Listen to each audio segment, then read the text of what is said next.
Everyone, good morning. आज का हमारा प्रॉब्लम है 93 रिस्टोर आईपी एड्रेसेस। तो प्रॉब्लम में क्या कह रहा है कि आपके पास एक स्ट्रिंग दिया हुआ है, स्ट्रिंग से आपको एक आईपी एड्रेस बनाना है। अब वैलिड आईपी एड्रेस के कंडीशंस क्या क्या हो सकते हैं। मान लीजिए आपके पास एक आईपी एड्रेस था, स्ट्रिंग था एक 120, ठीक है 1, ठीक है, और 34। तो इसमें आप क्या है कि आपके पास 3 डॉट्स आप यूज़ कर सकते हो। तो उन 3 डॉट्स को आपको ऐसे यूज़ करना है कि एक वैलिड आईपी एड्रेस बने, ठीक है। और इस स्ट्रिंग के साथ जितने भी वैलिड आईपी एड्रेस बनेंगे उनको आपको रिटर्न करना है। फॉर एग्जांपल इसमें, और आप जानते होंगे कि आईपी एड्रेसेस में 3 ही डॉट्स यूज़ होता है, ठीक है। और हमें एक चीज़ और इन्फॉर्मेशन बाय द वे, ये IPv4 है, ये आईपी एड्रेस जो बना रहे हैं हम लोग यहाँ पे, ठीक है। तो एक डॉट यहाँ पे डाल सकते हैं, एक डॉट यहाँ पे डाल सकते हैं, एक डॉट यहाँ पे डाल सकते हैं। तो एक वैलिड आईपी एड्रेस आपका ये हो गया। इसी स्ट्रिंग से एक और वैलिड आईपी एड्रेस हो सकता है, मान लीजिए ये, ठीक है, ये भी एक वैलिड आईपी एड्रेस है, ठीक है। तो क्वेश्चन सिंपल सा है, बस कुछ कंडीशंस है जिनकी हमें ध्यान रखनी है। जब भी ये 2 डॉट्स के बीच में एक नंबर बना रहे हैं हम लोग, या फिर यहाँ पे कोई डॉट्स नहीं है, ठीक है, ये एक है नंबर, ये 2 डॉट्स के बीच में है या फिर एक डॉट के बाद में है, तो ये भी जो भी ये नंबर बना रहे हैं ना, तो इनके लिए कंडीशंस हमेशा ध्यान में रखना है कि इनका वैल्यू जो है वो लेस दैन, ठीक है, और ये है आपका, तो 0 से हमेशा इक्वल या बड़ा होगा, बट स्मॉलर देन हमेशा क्या रहेगा आपका, बताइए। स्मॉलर देन हमेशा रहना चाहिए, या फिर इक्वल टू भी रह सकता है 255 के, ठीक है। उससे ज़्यादा नहीं हो सकता। तो ये जो भी वैल्यूज़ बन रही हैं हमारी, डॉट के पहले पहला वैल्यू, या डॉट्स के बीच में जो भी वैल्यूज़ है, या डॉट के बाद में जो लास्ट वाला वैल्यू है, हमेशा इसका वैल्यू 0 से 255 के बीच में रहना चाहिए। इस चीज़ का हम लोग को ध्यान रखना है, ठीक है। एक चीज़ का तो हमें ये ध्यान रख लेना है, कंडीशन होना ये है।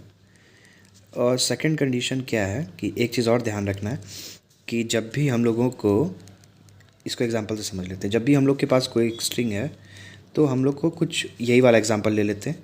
ऐसा नहीं बना देना है, ठीक है, ऐसा नहीं बना देना है। कुछ एम्बिग्विटी आपको दिख रहा है ये, कि कोई भी नंबर जो है वो 0 से शुरू नहीं होना चाहिए। ऐसा होगा तो ये गलत हो जाएगा, ठीक है। तो कंडीशन 2 ये है कि नंबर जो है आपका शुडेंट स्टार्ट विथ 0। लेकिन ये वाला तो वैलिड हो रहा है ना। अगर 0 है तो कोई दिक्कत नहीं है, अगर वो नंबर सिर्फ 0 है तो कोई दिक्कत नहीं है। 0 से स्टार्ट नहीं होना चाहिए कोई भी, अगर 0 से ग्रेटर दैन नंबर है तो, ठीक है। तो ये 2 बातों का ध्यान रखना है। अदरवाइज़ प्रॉब्लम में हम लोग रिकर्शन और बैक ट्रैकिंग यूज़ करेंगे। क्यों? क्योंकि हम लोग को नंबर ऑफ़ पॉसिबिलिटीज़ निकालना है। लास्ट वीडियो में मैंने समझाया है अच्छे से। अगर नंबर ऑफ़ पॉसिबिलिटीज़ निकालना है तो वो हम लोग आइट्रेटिव मेथड से कभी भी नहीं कर सकते। पॉसिबिलिटीज़ हम लोग को पता ही नहीं है, पॉसिबिलिटीज़ हमेशा डिफर कर रहे हैं इनके वैल्यू से, ठीक है। यही रीज़न है, शॉर्ट आपको यहाँ पे इस तरह के प्रॉब्लम्स में समझ लेना है कि हम लोग रिकर्शन यूज़ कर रहे हैं, ठीक है। चलिए हम लोग क्या करेंगे, हम लोग का अप्रोच क्या रहेगा इस टाइप के प्रॉब्लम्स में। इस टाइप के प्रॉब्लम्स में हमारा अप्रोच क्या रहेगा, बताइए। क्या करेंगे हम लोग कि एक, अगर मेरे पास कोई भी स्ट्रिंग दिया हुआ है, ठीक है, 1 2 3 4 कुछ भी 5, ठीक है, मान लीजिए 5 6 है। चलिए, तो हर मेरे पास टोटल 3 डॉट्स है, 3 डॉट्स ही हम लोग यूज़ कर सकते हैं, राइट, एज़ पर प्रॉब्लम। तो 3 डॉट्स को हम लोग को हर पोजीशन पे डालना है, ठीक है। मान लीजिए डॉट 1 है ये, ठीक है, डॉट 1 हो गया ये। कहीं पे हम लोग डाल देंगे डॉट 2, कहीं पे यहाँ पे डॉट 2 डाल देते हैं, और यहाँ पे डॉट 3 डाल देते हैं। तो ऐसे हर कॉम्बिनेशंस को ट्राई करते रहना है, राइट। हर एक पोजीशन पे डॉट डाल के 3 डॉट्स को ट्राई करना है कि एक वैलिड स्ट्रिंग आ रहा है कि नहीं आ रहा है। अगर वैलिड स्ट्रिंग हमारे पास आ रहा है तो उसको फाइनल आंसर जो उसमें स्टोर कर देना है, राइट। मान लीजिए कि पहले हम यहाँ पे एक डॉट डाल सकते थे, 1 पे के बाद डॉट डालते हैं, फिर एक 2 के बाद डाल देते हैं, एक 3 के बाद भी डाल देते हैं। तो लास्ट वाला स्ट्रिंग जो मेरा बन रहा है 4 5 6, राइट। 255 से बड़ा हो गया तो यूज़ नहीं कर सकते हैं। मान लीजिए कि इस डॉट को ऐसे यूज़ करते, 3 के बाद एक 3 के जगह पे हम लोग 34 ले लेते, और उसके बाद में 5 6 कर लेते, ठीक है, ये वैलिड हो जाता है। या फिर 1 2.3 रखते, ठीक है, 3 4 5 रख लेते और 6 रख लेते, तो ये वैलिड होता नहीं, इसके वजह से 345 255 से बड़ा है, राइट। उसी तरह 123 डॉट मान लीजिए 45.6 रख सकते थे, ये वैलिड हो जाता। तो देख रहे हैं कि हम लोग बस डॉट्स का पोजीशन चेंज कर रहे हैं, राइट।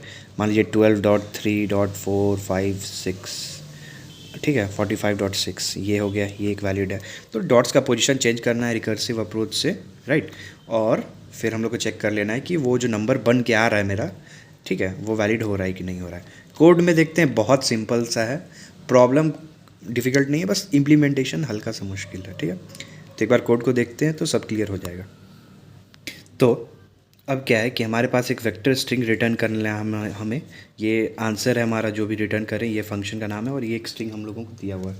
तो एक काम क्या करते हैं कि एक लेंथ निकाल लेते हैं कि ये जो मेरा स्ट्रिंग दिया हुआ है इसका लेंथ क्या है भाई, ठीक है। n.s. लेंथ निकाल लेते हैं, ठीक है।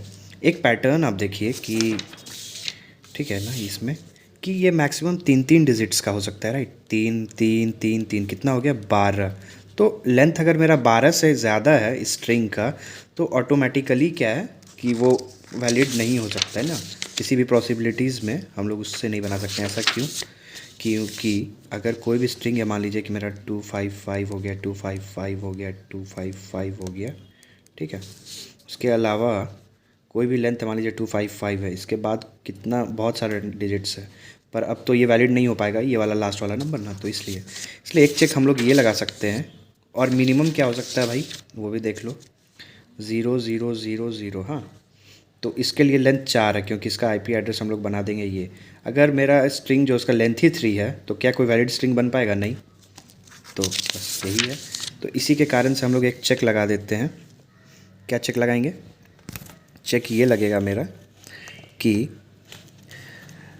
इफ़ n का वैल्यू जो है वो आपका लेस दैन 4 है, ठीक है, या फिर n का जो वैल्यू है वो ग्रेटर दैन 12 है। क्यों? अभी रीज़न बताएं आपको।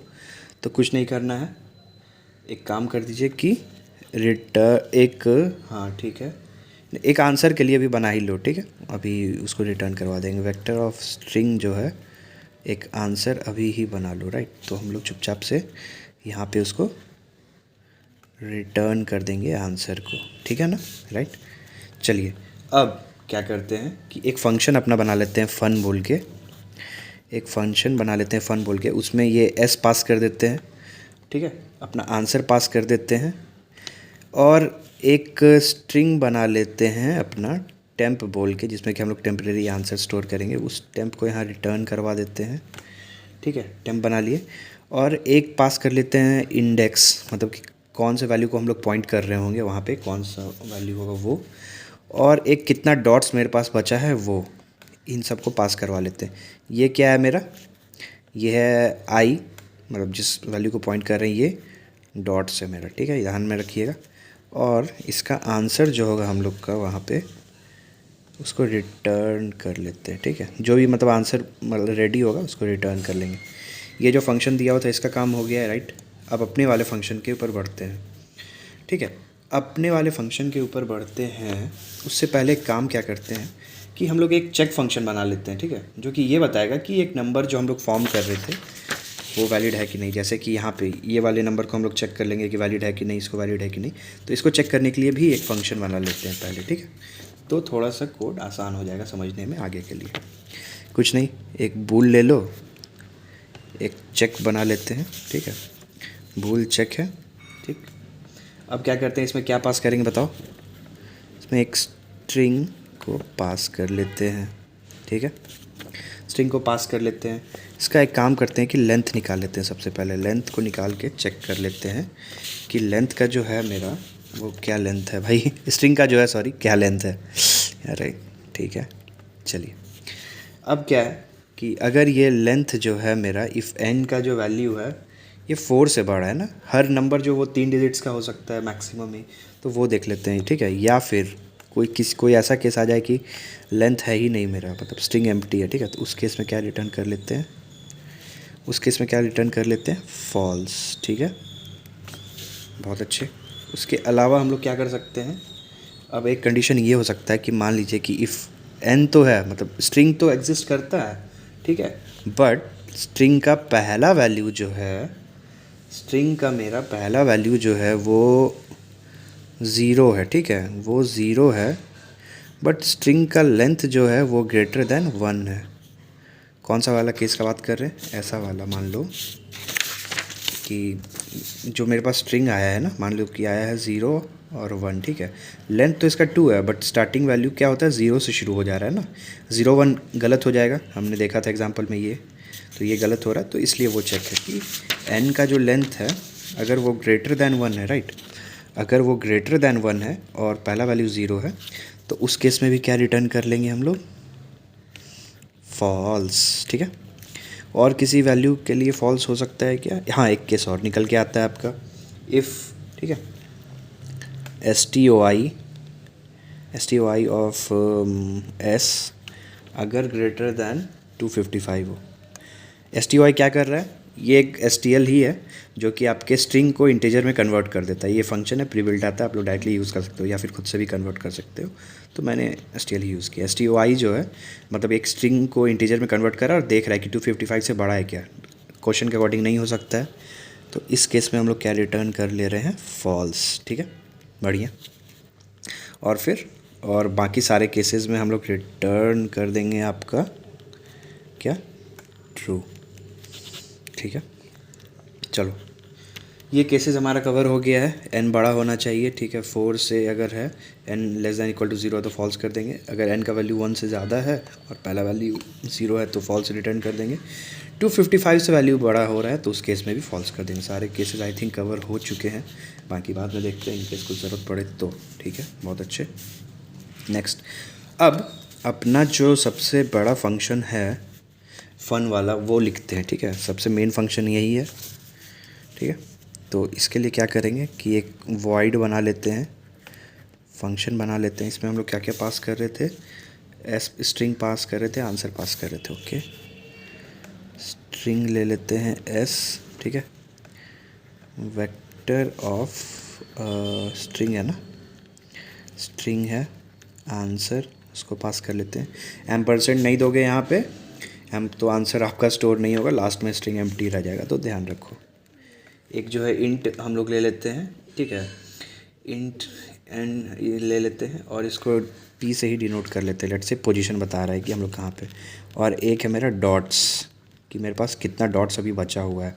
टोटल इनिशियली कितना डॉट्स मिलता है, 3। ठीक है, तो वो डॉट्स को हम लोग चेक कर लेंगे। ठीक है, तो पहला मेरा बेस कंडीशन क्या बनता है, इफ़ डॉट्स नॉट डॉट्स, मतलब कि डॉट्स का जो वैल्यू है वो अगर 0 हो चुका है, मतलब हमने सारा डॉट्स यूज़ कर लिया। ठीक है, तो हम लोग सारा डॉट्स कब केस में यूज़ करेंगे, देख लो यहाँ पे। डॉट्स को मान लो कि पहला डॉट यूज़ हुआ, दूसरा डॉट यूज़ हुआ, तीसरा डॉट यूज़ हुआ। ठीक है, तो इसके बाद जो ये स्ट्रिंग बच रहा है ना, इस स्ट्रिंग को चेक कर लेते हैं, मतलब ये वाला स्ट्रिंग या फिर ये लास्ट वाला स्ट्रिंग, मतलब लास्ट वाले जो वैल्यूज़ हैं उनको चेक कर लेते हैं कि क्या वो स्ट्रिंग्स वैलिड हैं। ठीक है, अगर वो वैलिड होंगे तो अभी तक जो मेरा एक टेम्प जो आया होगा, एक चीज़ और पास करना है यार, एक चीज़ और पास करना था जो हम लोग भूल गए।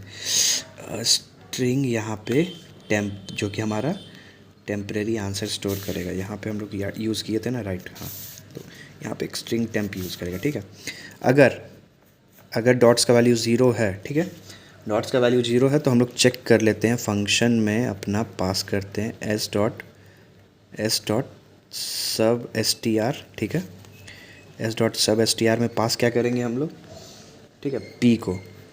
सब एस टी आर क्या करता है, एक सब स्ट्रिंग को रिटर्न करता है।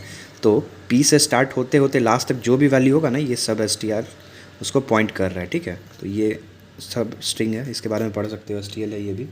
ठीक है, अगर ये मेरा ट्रू आ जाता है, ठीक है, ये मेरा ट्रू आ जाता है तो हम लोग क्या करेंगे, आंसर डॉट पुश बैक कर लेंगे किसको, अपने टेम्प, जो अभी तक मेरा टेम्प आया था उसको, प्लस एस डॉट सब एस टी आर में पी को, राइट, आंसर को स्टोर कर लेंगे और हम लोग यहाँ से कर जाएंगे रिटर्न। ठीक है, बेस केस मेरा ये होता है, बहुत अच्छे।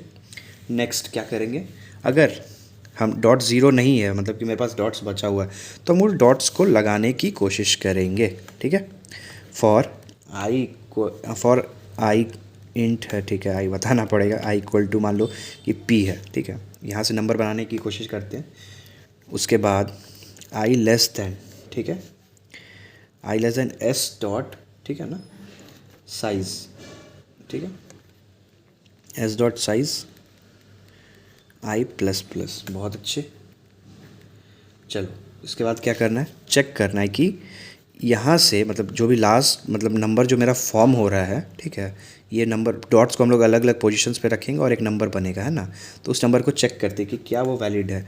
और आई जो है वो डॉट रखने का पोजीशन है मेरा, कि कहाँ तक फिर जाके डॉट रखेंगे। तो मेरा जो नंबर बन रहा है अभी करेंटली पी से लेके आई तक में, वो क्या होगा, इफ़ चेक कर लेते हैं एस डॉट सब S T R, starting point क्या होगा इसका, पी, ठीक है, और आई माइनस पी प्लस वन। सब एस टी आर का दूसरा जो पैरामीटर होता है वो होता है नंबर ऑफ़ एलिमेंट्स की। हम लोग स्टार्टिंग पॉइंट तो पी है, कितने एलिमेंट्स को आप सब स्ट्रिंग में चेक करना चाहते हो। मान लो कि एक स्ट्रिंग आपके पास एस टी आर, ठीक है, तो इसका ज़ीरो हो गया। इसके बाद ये पूछ रहा है कि स्ट्रिंग में आप कितने वैल्यूज़ को चेक करना चाहते हो। अगर हम यहाँ पे सेकंड पैरामीटर में डाल देते हैं 2, तो ये एस और टी को चेक करेगा जाके, ठीक है। तो वही है, ये भी एक एस टी एल ही है, ठीक है, चेक कर लेगा। अगर ये एक वैलिड स्ट्रिंग है, अगर ये एक वैलिड स्ट्रिंग निकल के आता है तो टेम्प में हम लोग इसको इंसर्ट कर देते हैं, ठीक है। टेम्प में हम लोग इसको इंसर्ट कर देते हैं कि हाँ भाई इसको तुम इंसर्ट कर दो, मेरा जो करंट वैल्यू है, ठीक है। करंट नंबर जो है उसको एनी हाउ हम लोग को टेम्प में जो भी नंबर थे यहाँ पे, जो भी नंबर बन रहे थे उसको स्टोर तो करना ही है ना, हर एक पॉसिबिलिटी के लिए, हर एक नया आंसर बनाने के लिए। तो इसीलिए हम लोग उसको अभी जो करंट एलिमेंट है मेरा, उसको हम लोग इंसर्ट करवा लेते हैं इसमें। और उसके बाद क्या करते हैं कि उस डॉट को हम लोग ना, हमारा जो डॉट था उसको भी पुश बैक कर लेते हैं, ठीक है, पुश बैक कर लेते हैं डॉट। बहुत अच्छे, इस डॉट को हमने इंसर्ट कर लिया अपने कोड में। अच्छा, ठीक है, अब क्या करते हैं कि फ़न को कॉल कर लेते हैं यहीं से, ठीक है। अगले एलिमेंट से फ़न में एस आंसर पास कर लेते हैं, टेम्प पास कर लेते हैं। अब पी पास करेंगे क्या, नहीं, तो पी के जगह पे क्या पास करेंगे हम लोग, वो बता दो आप लोग जल्दी से। आई, क्योंकि आई तक इंसर्ट हो चुका है, तो आई तक तो इंसर्ट हो चुका है, तो हम लोग आई प्लस वन इंसर्ट करेंगे, राइट। आई प्लस वन इंसर्ट कर दिए। उसके बाद डॉट्स तो हमने एक यूज़ कर लिया ना, तो डॉट्स का काउंट क्या होगा अब यहाँ पे, डॉट्स माइनस वन, ठीक है। अब इससे सारे पॉसिबिलिटीज़ चेक हो जाएंगे, मतलब फिर से फंक्शन कॉल होगा, फिर से ये डॉट्स के लिए चेक करेगा। उसके बाद एक पॉसिबिलिटी तो ये था कि हमने इस नंबर पे डॉट इंसर्ट किया, राइट, यहाँ पे डॉट इंसर्ट किया। हो सकता था कि हम यहाँ पे डॉट इंसर्ट नहीं करें, तो उसके लिए क्या करेंगे, टेम्प डॉट, जो डॉट लास्ट इंसर्ट हुआ था उसको हम लोग रिवर्ट कर लेंगे, मतलब उसको वापस निकाल लेंगे, ठीक है। ये हो गया, ठीक है, बहुत अच्छे। उसके बाद ये हो गया मेरा यहाँ का इफ़ को क्लोज़, फॉर लूप को क्लोज़ कर देंगे, राइट, सॉरी, ये इफ़ को क्लोज़ किए हम लोग, ठीक है। उसके बाद एक फॉर लूप को भी क्लोज़ कर देंगे, और उसके बाद आपका ये फंक्शन जो है उसको भी क्लोज़ कर लेंगे, ठीक है। आंसर निकल के आ गया। ये था आपका इनिशियल वाला जो क्वेश्चन में दिया हुआ था। नेक्स्ट था ये आपका चेक, जो हमने सारा चेक कंडीशंस को चेक किया, और लास्ट वाला ये हमारा मेन फंक्शन है, ठीक है, बहुत अच्छे।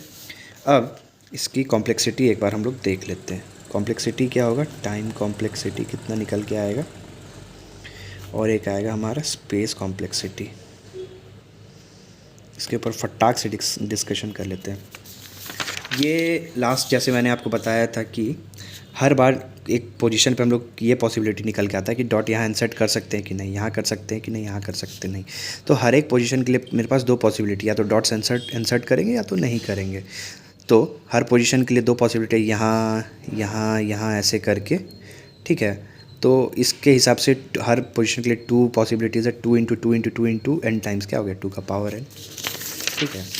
तो इसीलिए इसकी कॉम्प्लेक्सिटी क्या निकल के आ रही है, 2 की पावर n, ठीक है। ऑर्डर ऑफ ये एक्सपोनेंशियल चला जाएगा, और इस तरह के प्रॉब्लम्स जिसका एक्सपोनेंशियल जाता है कॉम्प्लेक्सिटी, आप देखिएगा कि n का वैल्यू जो होता है ना बहुत छोटा रहता है, इसको बहुत छोटा रखते हैं हम लोग, ठीक है। यहाँ पे 20 था, ठीक है। और स्पेस कॉम्प्लेक्सिटी, तो स्पेस कॉम्प्लेक्सिटी मेरा कितना हो जा रहा है एक बार देखिए जल्दी से। स्पेस कॉम्प्लेक्सिटी हम लोग कोड में क्या यूज़ कर रहे हैं, स्ट्रिंग तो वही है, एक बस टेम्प ही एक्स्ट्रा यूज़ कर रहे हैं ना, और आंसर तो आपको रिटर्न ही करना है, तो इसको हम लोग काउंट नहीं करेंगे स्पेस कॉम्प्लेक्सिटी में। तो टेम्प का वर्स्ट केस में लेंथ क्या हो सकता है आपका, जो स्ट्रिंग मेरा गिवन स्ट्रिंग एस था बस वही लेंथ हो सकता है, उसमें डॉट्स शायद ऐड हो जाए, वो एक कांस्टेंट है, राइट। तो वर्स्ट केस में मेरा कॉम्प्लेक्सिटी जो भी है वो ऑर्डर ऑफ एन ही जाएगा ना, मतलब जो भी मेरा स्ट्रिंग में लेंथ दिया हुआ है उसके बराबर ही जाएगा, ठीक है। तो इसलिए इसका जो स्पेस कॉम्प्लेक्सिटी है वो होगा ऑर्डर ऑफ एन। चलिए यहीं तक था कोड। अगर आपको कोड अच्छा लगा हो तो आप लाइक कर सकते हो, एक्सप्लेनेशन पसंद आया तो लाइक करो, नहीं पसंद आया तो बता दो कि क्यों नहीं पसंद आया। और हम लोग रोज़ एक नया प्रॉब्लम सॉल्व करते हैं लीड कोड का, जो भी डेली प्रॉब्लम्स रहता है, तो यू कैन फॉलो अस मोर। चलिए कल मिलते हैं, बाय।